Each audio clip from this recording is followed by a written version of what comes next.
Hello friends, कैसे सब। उम्मीद है कि सब अच्छे खुशमय स्वस्थ होंगे।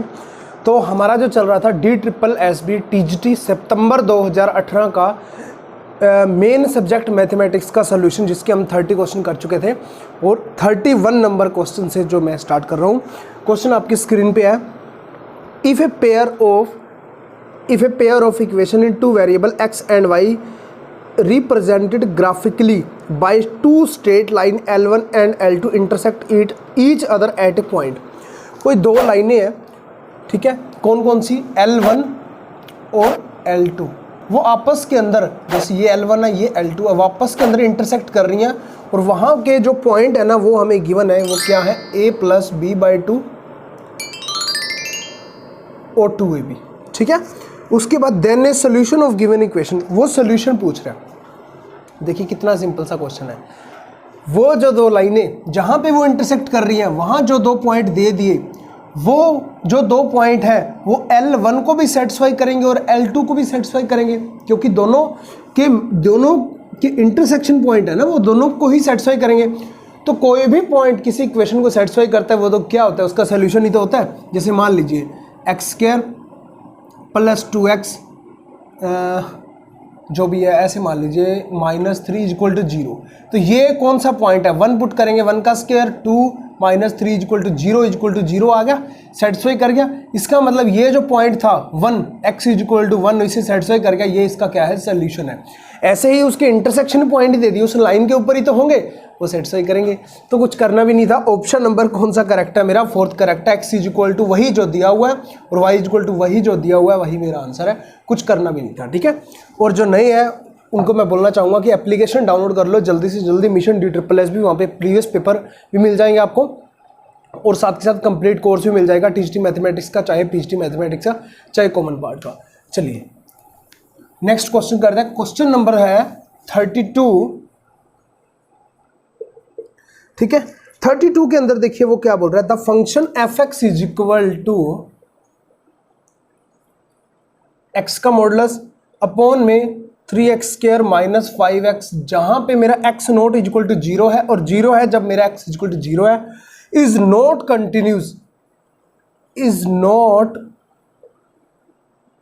Continuous at x = 0। अब देखिए नॉट कंटिन्यूस की बात कही है। पहले तो फंक्शन जो है कंटिन्यूस होगा ही नहीं, इसका मतलब वो एग्जिस्ट ही नहीं करेगा, ठीक है ना। डिफरेंशियबिलिटी तो बात की बात रहेगी ना, कोई फंक्शन कंटिन्यूस होना जरूरी है अगर हम डिफरेंशियबल निकालते हैं। बट कंटिन्यूस के लिए क्या कंडीशन है, कोई फंक्शन एग्जिस्ट तो करना चाहिए ना कम से कम। उसमें क्या क्या कंडीशन हो सकती है, फर्स्ट ये हो सकती है कि फंक्शन f(x) की जो लिमिट अगर मैं लगाऊं x → 0+, इस टाइप से ले लो, चाहे किस टाइप से मर्जी ले सकते हो, मतलब या ऐसे ले सकते हो, right hand limit of f(x) क्या होनी चाहिए, एग्जिस्ट करनी चाहिए।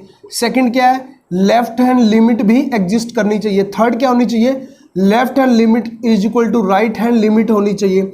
फोर्थ क्या होनी चाहिए, left hand limit = right hand limit = function जो वो हम पुट कर रहे हैं, उस फंक्शन के पॉइंट पुट कर रहे हैं, वो तीनों इक्वल हो चाहिए। तब मैं कहता हूँ ये फंक्शन जो है एग्जिस्ट कर रहा है। एग्जिस्टेंस की हम बात कर रहे हैं, तो ऑप्शन नंबर क्या है, फर्स्ट क्या है, लिमिट डज नॉट एग्जिस्ट, ठीक है। तो फंक्शन कोई कंटिन्यूस नहीं होगा जो वो ये जो है सेटिस्फाई नहीं करेगा। पहले हम फंक्शन पे चलते हैं कि वो बोल क्या रहा है, ठीक है। f(x) = modulus of x upon में 3x² - 5x है। सिंपल सा है। इसका मैं f(x) जो है हम पहले निकालते हैं, इसका राइट हैंड लिमिट निकालते हैं, x → 0+, राइट हैंड लिमिट निकालते हैं मैं, तो क्या आ गया मेरा, लिमिट h → 0, 0 + h पुट किया तो ऊपर क्या आ गया, h का मॉडुलस, नीचे क्या आ गया 3h², 0 + h पुट किया तो 5h आ गया। यहाँ से h कॉमन लेंगे, ऊपर से नीचे से कॉमन लेंगे, यहाँ पे 1 टाइम h बच जाएगा, 0 हो जाएगा, तो -1/5 आएगा। मैं सोल्व नहीं कर रहा, आप करके देख लेना। h ऊपर से कॉमन लेंगे, नीचे से कॉमन लेंगे, h से h कट जाएगा, नीचे सिर्फ एक h रहेगा क्योंकि h का स्क्वायर है, 3 × h, ये 0 हो जाएगा, 1 में -5 आंसर आ जाएगा क्योंकि h कॉमन आ चुका होगा, ठीक है। ये तो होगी मेरी।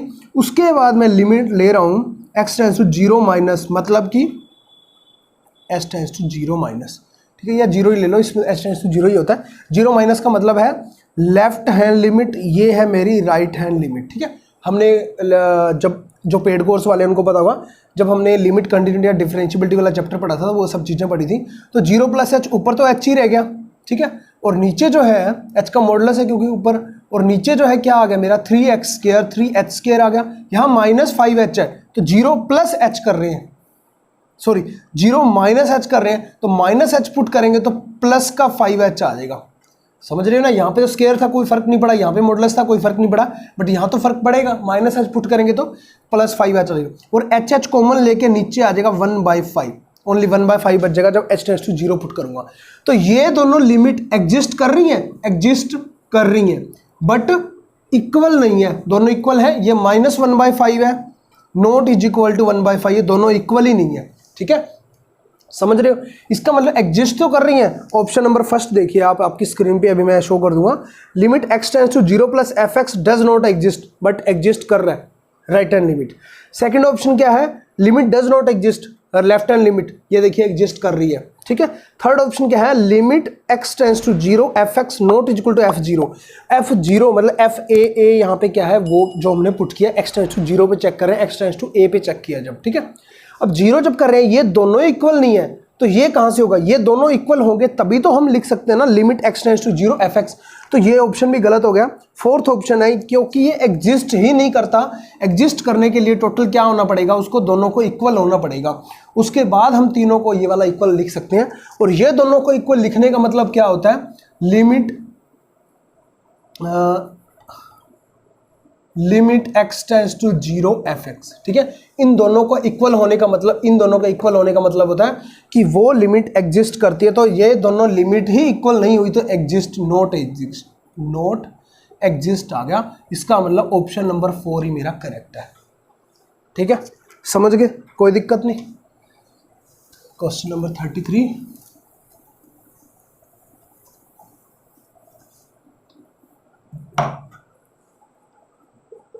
Question number 33, a pair of linear equation in 2 variable x and y, ठीक है। बी, अब देखिए सिंपल सी बात है, क्या इक्वेशन है, b1x + c1y is equal to a1, c2x + a2y is equal to b2। बिल्कुल सिंपल क्वेश्चन है, बिना पेन चलाए ये क्वेश्चन हो सकता था एग्जाम के अंदर। कैसे, मैं आपको बताता हूँ। Has infinite number of solution, has infinite solution, infinite solution, ये हमने किया हुआ है। हमने क्या क्या किए हुए हैं, जब कोई भी लाइन, दो लाइनें आपस के अंदर इंटरसेक्ट कर रही हैं एक पॉइंट पे, या पैरेलल जा रही हैं, या क्या कर रही हैं, कंसाइड है, कौन साइड है मतलब एक दूसरे के ऊपर जा रही हैं, तब क्या होता था मेरा यूनिक सोल्यूशन, ठीक है, यूनिक सोल्यूशन। ये क्या है मेरा यूनिक सोल्यूशन था और कंसिस्टेंट थी इक्वेशन, ठीक है। एक ही सोल्यूशन, ट्रिवियल सोल्यूशन आते हैं, और यहाँ पे नॉन ट्रिवियल सोल्यूशन, यहाँ पे नो सोल्यूशन, कोई भी सोल्यूशन नहीं हो सकता इसका, क्योंकि आपस के अंदर इंटरसेक्टिंग नहीं कर रही है, और ये दोनों ही एक दूसरे के ऊपर है, तो मेरे क्या हो जाते थे, इनफाइनाइट मैनी सोल्यूशन, ठीक है। यहाँ पे इनफाइनाइट मैनी सोल्यूशन आ जाता था, क्योंकि बहुत सारे सोल्यूशन है, कहीं भी ले लो पॉइंट, वो दोनों लाइनों के ऊपर रहेगा, हमेशा इंटरसेक्ट करता ही रहेगा, तो इसका मतलब क्या होगा, इनफाइनाइट मैनी सोल्यूशन।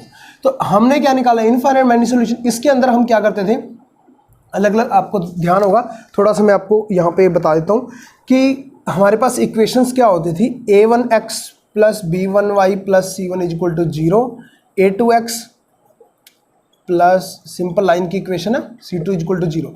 हम क्या करते थे, a1/a2 b1/b2 is equal to c1/c2, ठीक है। अब जब हमारा हो रहा है यूनिक सोल्यूशन, यूनिक सोल्यूशन के अंदर हम क्या करते थे, ये दोनों इक्वल नहीं है, ये मेरा है यूनिक सोल्यूशन के अंदर होता था।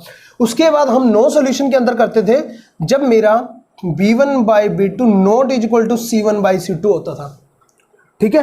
जब ये इक्वल नहीं है तो नो सोल्यूशन हो गया।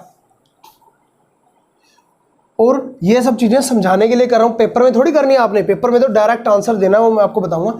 इनफाइनाइट सोल्यूशन के लिए क्या होता था, a1/a2 is equal to b1/b2 is equal to c1/c2, ये मेरा क्या है, इनफाइनाइट सोल्यूशन के लिए, ठीक है, ये कंडीशन होती थी। तो अब हमने क्या करना है, इनफाइनाइट सॉल्यूशन, ये हमारी ये कंडीशन आनी चाहिए, बट यहाँ पे क्या उलझाया हुआ है, यहाँ पे ये वाली जो हम याद रखते थे वो चीज़ नहीं दी हुई, a1/a2 b1/b2 c1/c2, इस टाइप से हम लिख दें, क्योंकि थोड़ा सा इक्वेशन के अंदर उन्होंने चेंज कर दिया, इतना तो चेंज करेगा ही, ठीक है ना, या तो कोई कांस्टेंट दे देगा, कांस्टेंट निकलवाने के लिए दे दिया, कुछ चेंज कर देगा। अब ऑप्शन के अंदर फर्स्ट ऑप्शन जो है a1/a2 = b1/b2 = c1/c2 है।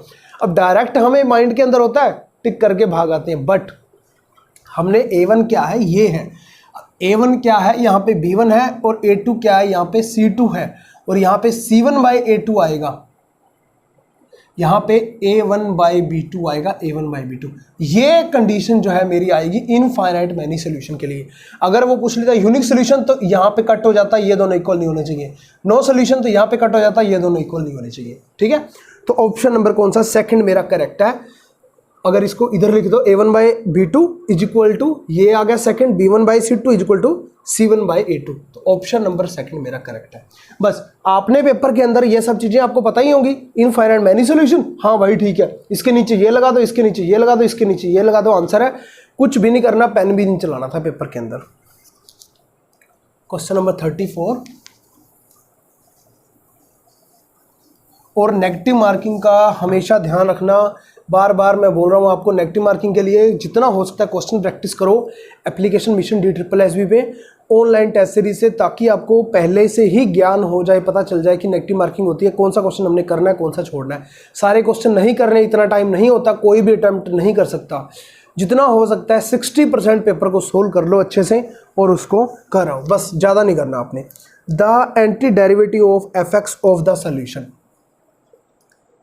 1 में log x सारे का स्क्वायर प्लस में log x सच दैट जहां पे f(v) = f(v) दिया हुआ है, और ये एंटी डेरिवेटिव f(x) है, anti derivative f(x) of the function इतना, ठीक है। इसका एंटी डेरिवेटिव है। एंटी डेरिवेटिव क्या होता है, पहली बात तो एंटी डेरिवेटिव होता है इंटीग्रेशन ही होता है, ठीक है। डेरिवेटिव का उल्टा इंटीग्रेशन, इंटीग्रेशन का उल्टा डेरिवेटिव। एंटी इंटीग्रेशन बोल देते तो हम डेरिवेटिव कर देते हैं।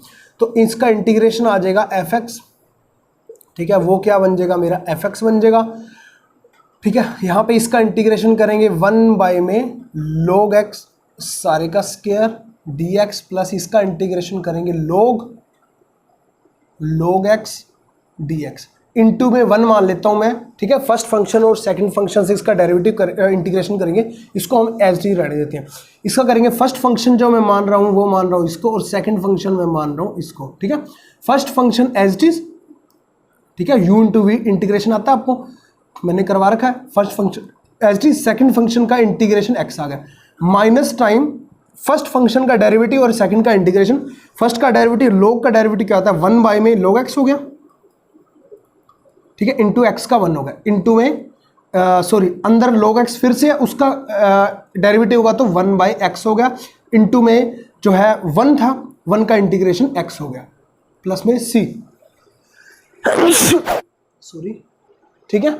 तो उसके बाद यहाँ पे क्या आ गया मेरे पास, ये वाली तो एज डी पड़ा रहा 1 में log x सारे का स्क्वायर dx। ये क्यों एज डी रहने देते हैं उसके बारे में मैं बताऊंगा आपको। इसका ये वाला आ गया, प्लस में क्या आ गया log टाइम log x पड़ा था वो मैंने आगे लगा दिया, ठीक है। माइनस टाइम यहाँ से x से x कट गया, फिर से 1 में log x इंटू 1 हो गया, ठीक है। फिर से इसका इंटीग्रेशन करेंगे बाय पार्ट्स, इसको मैं फर्स्ट फंक्शन फिर से ले रहा हूँ और 1 को मैं सेकंड फंक्शन ले रहा हूँ। तो 1 में log x as it is 1 का फिर से x हो जाएगा इंटीग्रेशन, माइनस बार माइनस पड़ा है तो प्लस का आ जाएगा, ठीक है। और यहाँ पे इसका डेरिवेटिव होगा तो 1 में log x सारे का आ जाएगा पावर 2, ऊपर आ जाएगा माइनस का 1, इंटू में log x का क्या आ जाएगा 1/x, इंटू में 1 का फिर से x आ जाएगा, प्लस में c तो पढ़ा ही हुआ, मतलब सिर्फ इसको ही सोल्व कर रहे हैं हम, ठीक है। तो अब यहाँ पे ध्यान देने वाली बात क्या है कि ये चीज 1 में x का इंटीग्रेशन आपको पता है, x को ऊपर पावर ले जाओ, x की पावर -1 आ जाएगा, x की पावर -2 हो जाएगा, वो नीचे ले आए हम, ठीक है। तो यहाँ पे ये चीज़ देखो और ये चीज़ देखो, x से x कैंसिल हो जाएगा, -1 में log x सारे का स्क्वायर इंटीग्रेशन में, ये भी इंटीग्रेशन में, ये दोनों तो हो जाएंगे कट, सिर्फ ये रह जाएगा, इसलिए हमने ये वाला छोड़ा था, ठीक है। तो ये रह जाएगा मेरा x time log x minus x time log x plus c। अब यहाँ पे ये क्या है fx, ठीक है, एक कंडीशन हमें गिवन है F E is equal to E, ठीक है। तो यहाँ पे पुट कर देंगे F E is equal to क्या आ जाएगा मेरा, यहाँ पे ई आ जाएगा, ई इंटू लॉग ई क्या होता है 1 होता है, और log 1 क्या होता है 0, ये सारा कटा के 0 हो जाएगा, ई अपॉन में log ई 1 हो जाएगा प्लस में सी, ठीक है। F E is equal to E दिया हुआ था तो मैंने ई लिख लिया, समझ रहे हो यहाँ पे। तो ई माइनस का यहाँ पे इधर आके प्लस का हो जाएगा, सी इज इक्वल टू 2ई, हमें कांस्टेंट ही निकालना होता है इस टाइप के क्वेश्चनों के अंदर। तो सी इज इक्वल टू 2ई आ गया। तो अब इस इक्वेशन के अंदर पुट कर दो, ये जो मेरी इक्वेशन है, इक्वेशन फर्स्ट ले लो, ठीक है। इसके अंदर या ये वाली इक्वेशन आ गई ना, ये वाली सोल्व करने के बाद 2ई, यहाँ पे 2ई पुट कर दो, बाकी सारा का सारा मेरा आंसर है, ठीक है। यहाँ पे मैं यही कर रहा हूँ प्लस में 2ई, ये जो है मेरा फाइनल आंसर बनेगा, ठीक है। अगर हम ऑप्शन चेक करें, सेकंड ऑप्शन मेरा बिल्कुल करेक्ट है, ऑप्शन नंबर सेकंड मेरा करेक्ट है, ठीक है। समझ गए। चलिए 35 पे चलते हैं।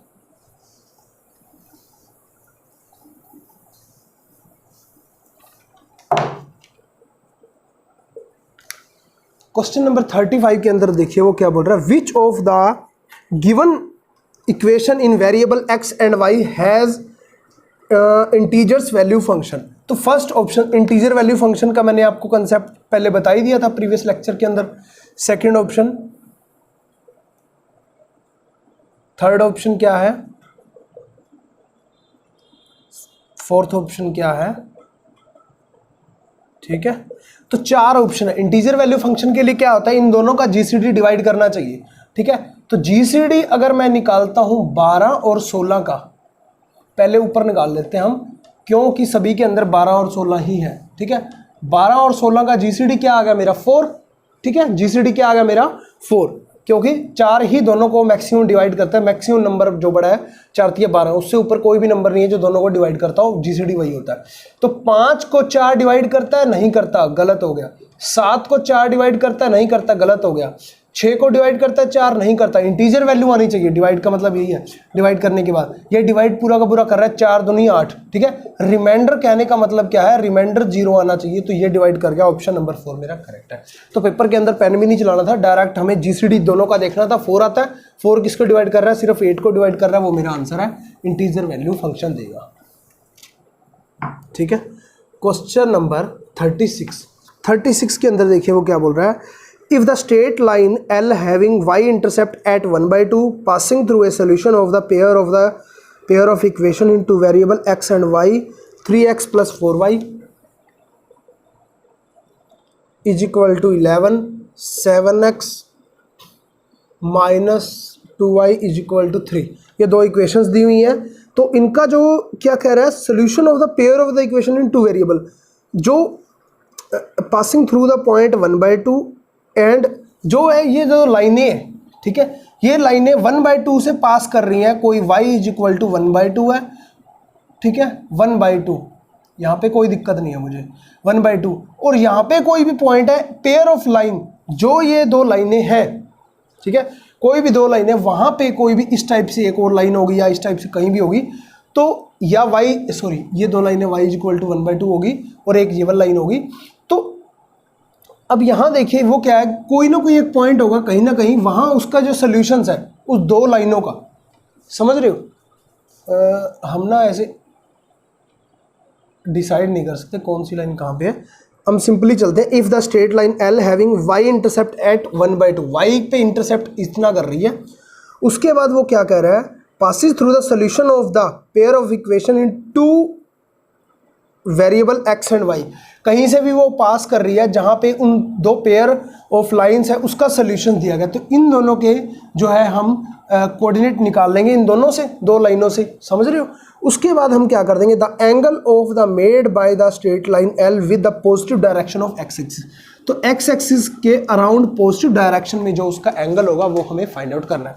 तो इनसे मैंने जब निकाला तो यहाँ पे देखिए 2 से गुना कर देंगे, यहाँ पे 2 से गुना कर देंगे सभी को, तो ऊपर तो 3x plus 4y is equal to 11 आ जाएगा, यहाँ पे 14x minus 4y is equal to 6 आ जाएगा, ठीक है। ये तो कैंसिल हो जाएगा, ये आ जाएगा मेरा 17x और ये मेरा आ जाएगा 17x इज इक्वल टू मेरा क्या आ जाएगा 1, x इज इक्वल टू 1 आ जाएगा, 1 आ जाएगा, यहाँ से 3 उधर चला जाएगा 8 y इक्वल टू मेरा 2 आ जाएगा। 1 और 2 मेरे ये दो पॉइंट आ गए, 1 और 2।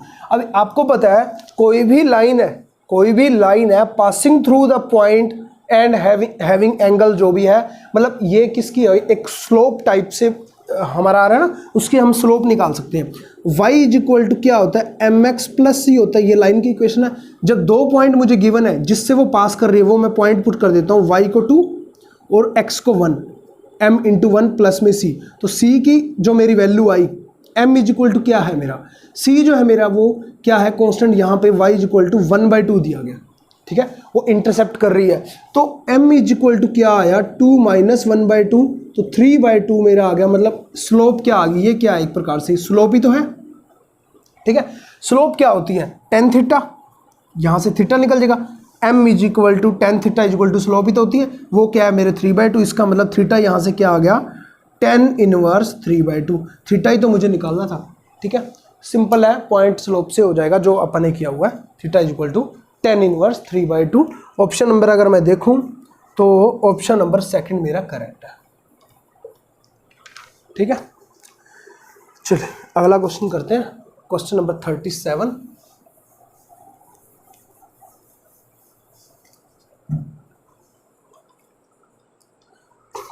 के अंदर देखिए क्या हो रहा है, limit x tends to infinity x square plus 5 upon में 2x plus 3 minus ax minus b is equal to infinity है। Then the value of a and b, a और b की वैल्यू आपने फाइंड आउट करनी है। तो इसके अंदर देखिए इज इक्वल टू इन्फिनिटी है, इसका मतलब लिमिट पुट करने के बाद इन्फिनिटी आना चाहिए। अब इसको पहले तो हम सोल्व कर लेते हैं, एक्स स्क्वायर प्लस 5x, इसको मल्टीप्लाई करेंगे माइनस 2ax स्क्वायर, इसको मल्टीप्लाई करेंगे माइनस 2xb, इसको मल्टीप्लाई करेंगे माइनस 3ax, इसको मल्टीप्लाई करेंगे माइनस 3b अपॉन में क्या आ गया 2x प्लस 3। लिमिट जब पुट कर रहा हूँ x टेंड्स टू इन्फिनिटी, तो आंसर क्या आ रहा है, इन्फिनिटी। अब आंसर इन्फिनिटी कब आता है, जब पावर जो है नीचे डिवाइड करने के बाद ऊपर x की कोई पावर रह जाए तभी तो आता है। अब यहाँ पे नहीं, इधर देखिए ये वाला जो पोर्शन है इसमें भी एक अकेला x है, इसमें भी अकेला x है या कॉन्स्टेंट है, ठीक है। तो अकेला x हम कॉमन लेके, यहाँ से कॉमन लेके, तब मैं 1 में इन्फिनिटी यहाँ करूँगा, ये 0 हो जाएगा, ओनली क्या बचेगा 2 बचेगा, x कॉमन आके ये कट जाएगा। तो ये वाला सारा पोर्शन और ये वाला सारा पोर्शन कभी भी इन्फिनिटी नहीं बना सकता, क्यों, क्योंकि ये ओनली x में। तो इन्फिनिटी बनाने के लिए ये भी 5 है, ये भी उधर ले जाओ, तो ओनली एक तो ये वाला एक्स स्क्वायर और एक ये वाला माइनस 2ax स्क्वायर। तो एक्स स्क्वायर ही हमेशा इन्फिनिटी बना सकता है, क्योंकि नीचे 1 टाइम x है, तो कटने के बाद भी ऊपर 1 टाइम x तो बच जाएगा, वो x tends to infinity infinity बना देगा। मतलब ऊपर क्या आना चाहिए, एक्स स्क्वायर को कॉमन ले 1 माइनस 2a, ठीक है, ऊपर ये और नीचे क्या है 2x प्लस 3। x कॉमन लेने के बाद भी यहाँ पे कॉमन ले लिया मैंने, 2 प्लस 3/x बच गया, ठीक है। x कॉमन लेने के बाद भी x बच रहा है, इसका मतलब limit x tends to infinity 1/इन्फिनिटी, ये तो 0 हो जाएगा, ये क्या बना देगा इन्फिनिटी। ये कब पॉसिबल है, जब ये 0 नहीं है। अगर 1 माइनस 2a 0 हो गया तो ये भी 0 हो जाएगा x के टर्म, तो ये वाली टर्म कभी भी इन्फिनिटी नहीं बना सकती। इसका मतलब 1 माइनस 2a कभी भी 0 नहीं होना चाहिए, ये वाली चीज़ कभी भी 0 नहीं होनी चाहिए। तो a इक्वल टू 1/2 कभी भी 1/2 नहीं होना चाहिए, उधर लेके चले जाएंगे ना, a इक्वल टू 1/2 कभी नहीं होना चाहिए। अगर हो गया तो वो 0 बना देगा और फिर इन्फिनिटी नहीं आई है मेरा आंसर। तो इसका मतलब डायरेक्ट ही मेरा आंसर हो गया, a इक्वल टू 1/2 नहीं होना चाहिए। और b belongs to real number, कोई भी b कहीं से भी बिलोंग करता रहे, हमें कोई मकसद नहीं है, क्योंकि वो तो कॉन्स्टेंट है, वो तो इन्फिनिटी बनाएगा ही क्या। इसका मतलब b कहीं से भी बिलोंग करे, a 1/2 नहीं होना चाहिए। ऑप्शन नंबर फर्स्ट मेरा करेक्ट है, समझ रहे हो। चलिए क्वेश्चन नंबर 38,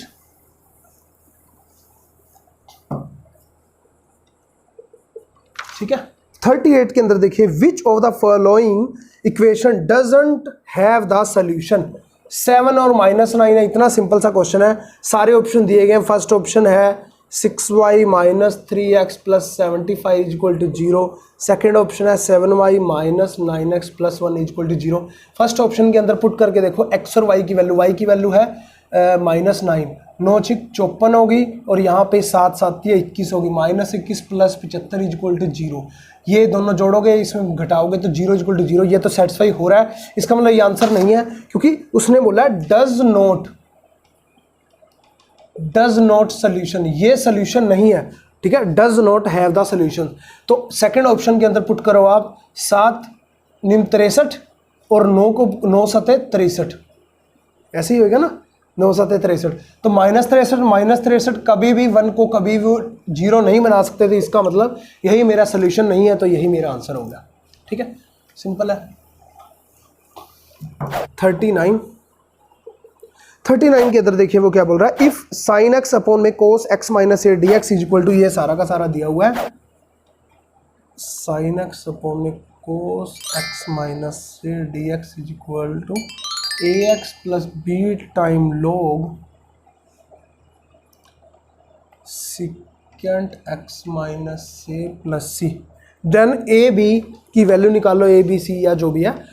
अब यहाँ पे देखिए ये चीज़ है, अब नीचे x माइनस ए, अब इसको नीचे कोस a माइनस बी का फॉर्मूला हम खोलेंगे तो कोई फ़ायदा नहीं पड़ेगा क्योंकि ऊपर सिंगल है। अब हम अगर x माइनस ए को t पुट कर दें, ठीक है, तो यहाँ पे dx आ जाएगा, कांस्टेंट 0 होता है, यहाँ पे dt आ जाएगा। तो अब क्या कौन सा है, डेफिनेट इंटीग्रल तो है ही नहीं, इनडेफिनेट है, तो लिमिट तो हमने देखनी नहीं है। ऊपर क्या हो जाएगा मेरा साइन x को मैं क्या पुट कर सकता हूँ, यहाँ से देखिए x इज इक्वल टू आ जाएगा a प्लस टी, ठीक है, तो x is equal to A plus T आ गया, नीचे क्या रहेगा कोस टी और dx की जगह क्या आ गया dt, ठीक है। इसको मैं सोल्व करता हूँ, sign A plus B, sign A plus B का फॉर्मूला साइन ए कोस बी, कोस ए साइन बी, ठीक है, साइन ए कोस बी, नीचे क्या है cos t dt plus cos ए साइन बी, कोस ए साइन बी अपॉन में कोस टी प्लस में सी। अब यहाँ से ध्यान से देखिए, कोस टी से कोस टी कैंसिल, साइन ए क्या है एक प्रकार से कांस्टेंट है, कांस्टेंट है तो कांस्टेंट कांस्टेंट ही आता है, और साथ में डी टी इंटीग्रेशन तो टी आ गया, 1 का इंटीग्रेशन टी होता है, सिंपल ही है। प्लस में इसका करेंगे साइन टी अपॉन में कोस टी, टेन टी हो गया, कोस ए इंटू टेन टी, कोस ए तो कांस्टेंट ही है, इंटू में आ गया मेरा 10t plus C.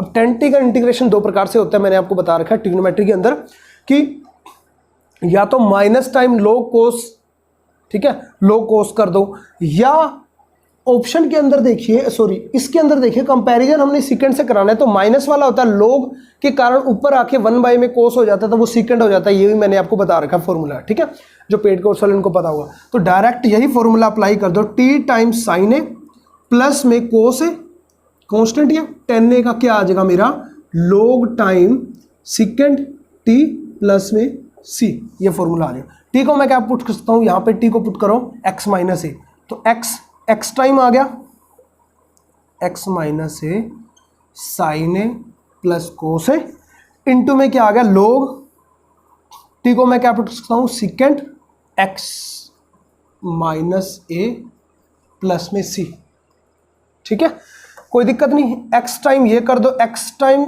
Sign A plus में cos A log time secant x minus A, minus के अंदर a time sine A plus में c। अब इसको कंपेयर करो इससे, क्योंकि इससे ही करना है, a टाइम x है, x टाइम ये है, a की वैल्यू कितनी आ गई साइन a, ठीक है, उसके बाद b टाइम log टाइम ये सारा है, log टाइम ये सारा कंपेयर करो, और b की वैल्यू क्या आ गई कोस a, ठीक है, और वैल्यू क्या बची, ये भी होगी, ये वैल्यू होगी, ये बची लास्ट में, ठीक है, वो c की वैल्यू है। इन्होंने सिर्फ किसकी पूछी है, a और b की ही पूछी है, तो a b की वैल्यू हमारे पास आ ही चुकी है। तो ऑप्शन कौन सा है मेरा, और c की वैल्यू कोई भी हो सकती है, c की वैल्यू ये सारा कांस्टेंट ही है, c बिलोंग्स टू r, कुछ भी r मतलब रियल से कुछ भी बिलोंग कर सकता है, c बिलोंग्स टू r कुछ भी रियल। तो ऑप्शन नंबर 4 मेरा करेक्ट है। आप देख सकते हो a की वैल्यू है साइन ए, b की वैल्यू है कोस ए, c कोई भी रियल नंबर से बिलोंग कर रहा है क्योंकि कांस्टेंट है सारा, वो रियल से बिलोंग कर रहा है, ठीक है, हो गया। चलिए अगला क्वेश्चन करते हैं। देखिए 40 क्वेश्चन आपके होने वाले हैं अभी तक, और मैं आपको बता दूं कि अगर मैथ में आपने 50 से 60 क्वेश्चन भी अच्छे से कर रहा है ना, जो कि आपने बढ़िया तरीके से किए हुए हैं, ठीक है, तो आपके सिलेक्शन कहीं भी नहीं गया, ठीक है। अगर आप 100 क्वेश्चन करोगे, 100 क्वेश्चनों के चक्करों में तो गलत होंगे ही होंगे, क्योंकि नेगेटिव मार्किंग है और क्वेश्चन में गलती हो ही जाती है। तो जितना हो सके, टाइम कम होता है, टाइम कम के अंदर जितना हो सके प्रैक्टिस ऐसी करो, और टेस्ट सीरीज बार बार लगाओ, उससे ही जो है बेनिफिट आपका होगा। if two straight line in xy plane representing a pair of line equation in two variable x and y overlap each other। अब overlap क्या है, एक लाइन है वो उसके ऊपर है, तो ये क्या होती है, कोइंसाइड लाइन होती है, कोइंसिडेंट या इस टाइप से बोलते हैं इसे।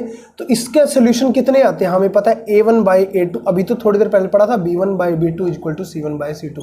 लाइनें क्या थी, या इंटरसेक्ट करती हैं या पैरेलल होती हैं या मेरी कोइंसाइड होती हैं, एक दूसरे के ऊपर होती हैं। तो उसका सोल्यूशन ऐसे हम निकालते हैं, और ये क्या होते हैं मेरे इनफाइनाइट मैनी सोल्यूशन होते हैं, ठीक है ना, infinite many solution. Option number 4 मेरा करेक्ट हो जाएगा, हैव इनफाइनाइट मैनी सोल्यूशन, इसमें कुछ भी नहीं करना था, ठीक है।